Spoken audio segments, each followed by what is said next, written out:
Hello everybody, my name is Ilkhomiddin. I'm majoring in hospitality and business and I'm graduating this semester. Do you know who else is graduating this semester? Areen! Hello everybody, my name is Areen. I am from Pakistan and I am graduating this semester with a major in biomedical sciences. So this video is going to be a little bit different because I'll be asking questions from Areen and Areen will be asking questions from me. And we're gonna try to wrap up our time at CSU with these questions that we ask from each other. The first question I prepared is, what is your go-to study snack? Coffee. There's no snack, it's just coffee. Okay, so mine is Red Bull. Ooh, I've never tried Red Bull. You've never tried Red Bull? I will never try an energy drink. Okay, I wouldn't recommend. Yeah. Next question. If you could relive one CSU event, which would it be? Weekend in the mountains. Weekend in the Mountains. Yeah. Okay.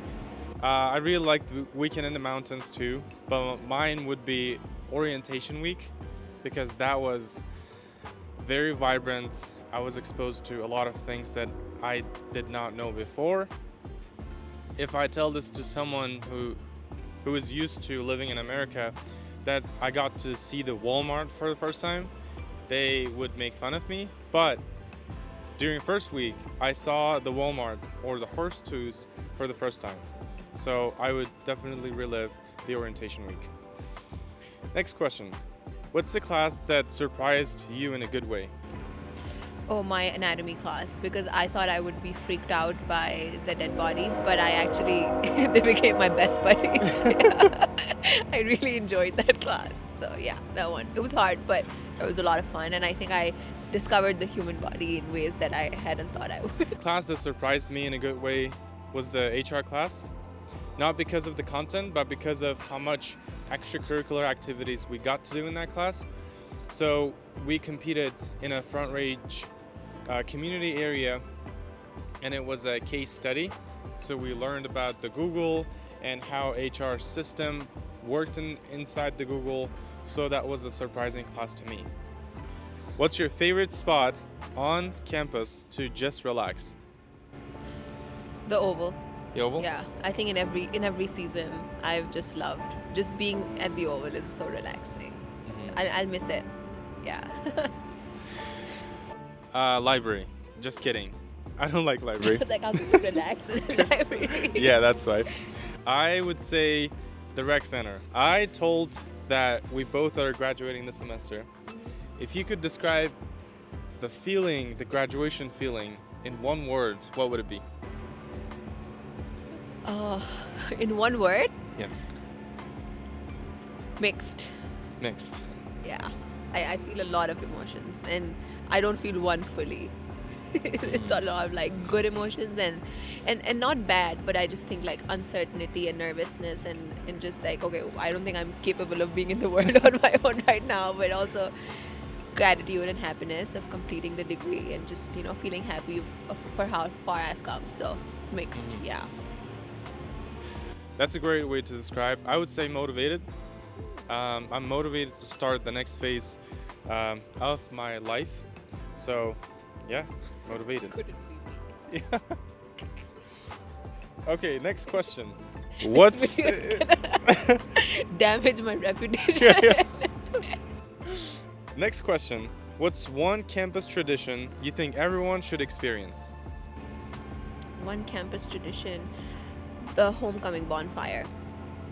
Even though like I didn't have family or anyone coming for homecoming, but I think just that energy of having people and like having them all around the bonfire and just the bonfire and the fireworks that happen, it's very, very magical.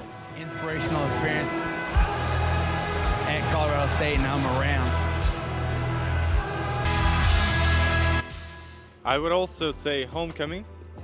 You should at least attend one of the CSU's football games.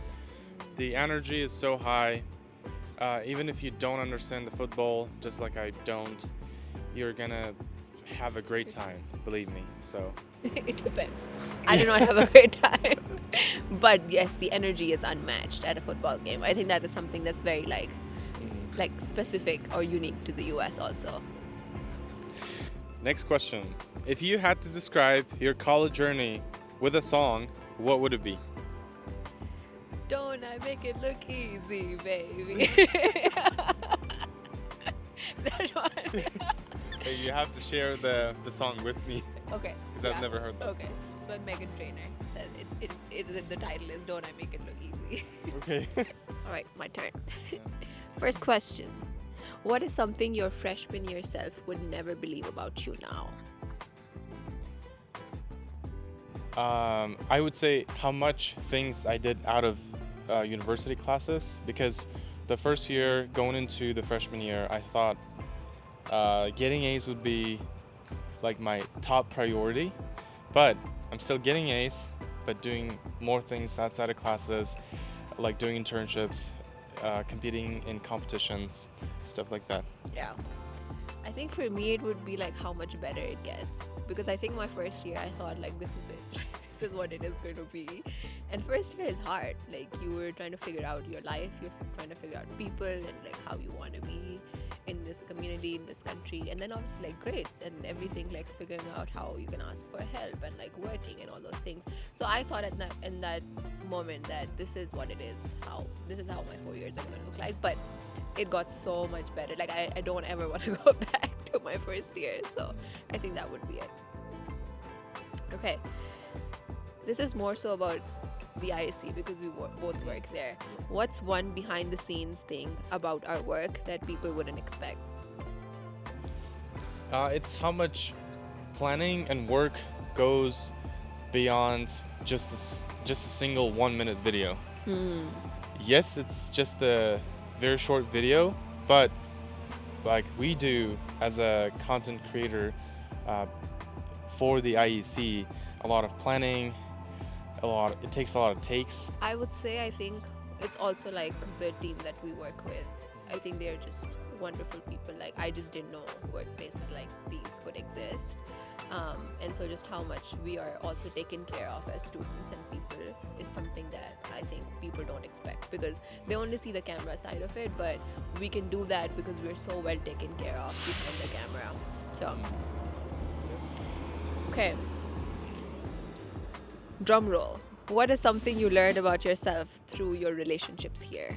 Respecting other people and respecting yourself in relationships. It can be as simple as being on time or being communicative is also one way of being respectful toward people and toward yourself.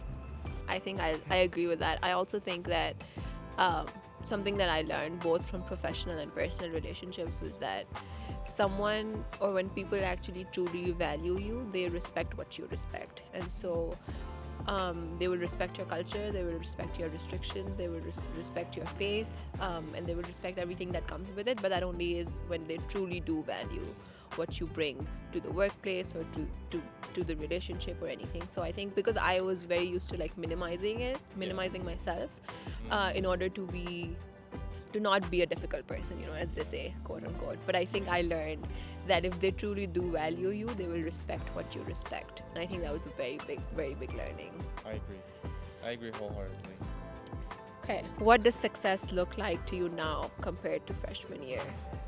I think I answered this question a little bit in the beginning. I said getting A's was my top priority, but starting here, talking to my professors and my advisors, academic advisors, and the advisors at the ISSS, I learned that it's not just grades, it's the how much network you'll have by the time you graduate, and how much experience you'll have by the time you graduate is also something that became part of my success explanation, I would say. Yeah, I think I was similar in the way that I was like, oh my god, grades are like everything, and they still like are very important to me. But I think I was only defining success and failure through my grades at that point. But I think now I've learned that success is not avoiding failures.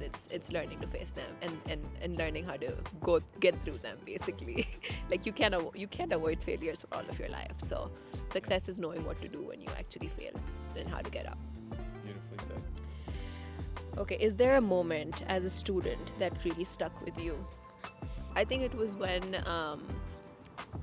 one of my professors was talking about how like young we are right now and how much more life there is to explore. Because I think as a student sometimes you feel like once you're out of college, like you've lived most of your life, and this is what like the major part about life is college and getting a degree. But I think like that kind of stuck with me because I was like, this is just a very small part of the beginning of my life. Like I don't know, 10 years from now I would still be in my 30s. Like that's not even hopefully half of my life. So just that like this is not forever and this is not what defines my journey. So I think that as a student that really stuck out because I was like, okay, so like I could just be the best here but still don't know if I could make it in the world or not, because this does not define, or it could be the other way also. But what do you miss most about home and what will you miss the most about CSU? I definitely miss my family from Uzbekistan, and then from here I think it's going to be my professors and the people I worked with on campus and outside of campus. So yeah, those people.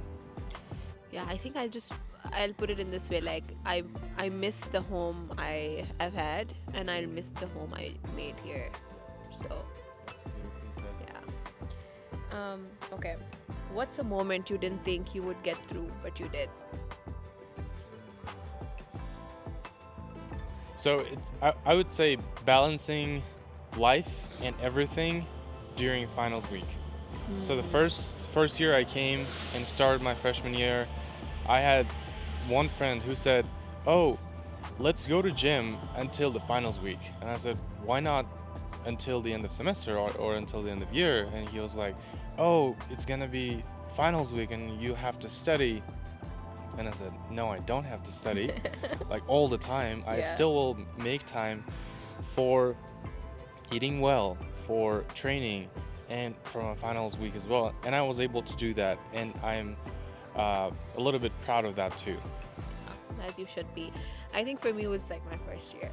It was just like mentally so hard on me, and I think like in that moment, I think it was a part of like, you know how they tell you it's like a glacier, like it's Yes. you don't see the adjustment to the culture on the surface. So I think that is the phase that I was getting hit by, where I was like, I don't know how to like make friendships here. Like I don't know how people expect me to be like at work or in friendships as a student. And I think that was really hard, but I'm like so lucky and grateful that I got to be with like good people who were able to allow me that grace of trying to figure that out, but also holding me through it. So I think that was like I just didn't think I would be able to get through my first year. Like it seemed impossible that I would ever get my degree, but it's kind of weird that we're sitting here wrapping up our years at CSU. Great job. Okay. What's a failure you're now secretly grateful for? That's a funny question. What's a secret failure? Oh, I've got one. So in my second year, I took the public speaking class to improve my public speaking. But by the end of the public speaking class, I had more fear of public speaking than I had before starting public speaking class. And it was kind of vice versa. A situation I did not expect. But then I understood that I had this one skill to improve. And ever since I worked on that, and I've gotten better at public speaking, in general, speaking up more. Mine is like very cliche, but I think getting a bad grade in a class. And I think I'm grateful for it because I think after that I realized that it's not the end of the world. Like, because I think I have always been a good student that way, and so I thought if I ever get a bad grade, I would just like, I don't know how I'll cope up with it. But like, it hits you for the first 2 days, and then you're like, something changed in my life. Nobody's ever gonna ask me if I ever got a bad grade or not, or even a good grade. Nobody's ever asked me how many A's I've had, which is not fair. They should ask more. Yeah. But I think I'm really, really grateful for that hit, because I think I realized that it happened, and like now sometimes I look at my GPA and I'm like, it would have been higher, but it doesn't matter. Like it doesn't matter on how happy I am or not happy I am. Like it genuinely doesn't matter as much as we think it does. So it was hard, but I'm grateful that it happened because I learned from it. Okay, what stereotype did you actually end up fitting, and which one did you completely break? I think my answer would be for the fitting one. I think I never thought I would become the person who would be like, yeah, it's just 0 degrees. It's like not very cold outside, which usually does happen when you come to like the US or a colder place. So I think that, and then also like when I went back home, I was only drinking mineral water, which we always used to make fun of people doing that, but I understood why we did that. To our international graduating friends, what's one piece of advice you'd give to incoming international students? Drop them in the comments below.